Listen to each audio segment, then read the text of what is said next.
Why can't the Packers make the playoffs? A few weeks ago, the Green Bay Packers were 4-6, had just been blown out in back-to-back games and looked dead to rights in 2016. Was Mike McCarthy going to be fired? Were the Packers going to reshuffle the front office? Was Aaron Rodgers' abrasive personality, "don't believe the commercials," bringing down a team that had high expectations going into the season? Were we seeing the end of the Packers' greatness?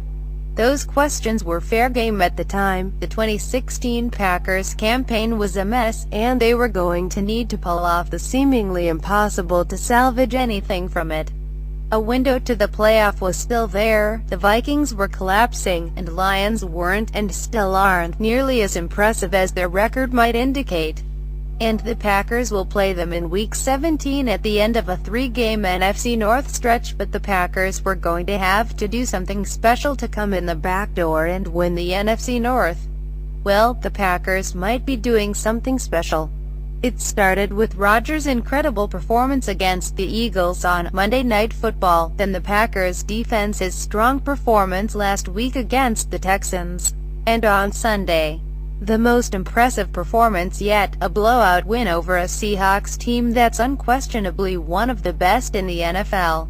The Packers will need to keep up this pace the next 2 weeks, when they'll play the Bears in Chicago and host the Vikings, two teams they should, but aren't guaranteed to beat. They'll also need some help. The Lions hold a 2-game lead in the division.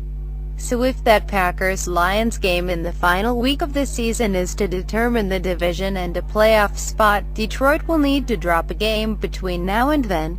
Surely the Giants or Cowboys could help out the Packers with that need. How have the Packers turned it around? It starts with Rodgers and his exceptional play as of late, paired with a newfound semblance of a running game with wide receiver turned running back Ty Montgomery, and then backfield and a wide receiving core that's thriving in the space that's being created by having one less defender in the defensive backfield. The Packers' defense has kicked up its play into another gear as well, despite being decimated, no hyperbole there, by injuries. There are looming concerns, sure. Rodgers left Sunday's blowout because of a right calf injury as much as the scoreline, and that defense is still paper thin. But the Packers, needing to win out, have so far gotten through the tough part of that stretch. No one is calling for McCarthy's job anymore. No one thinks that Aaron Rodgers' off-the-field life is a problem.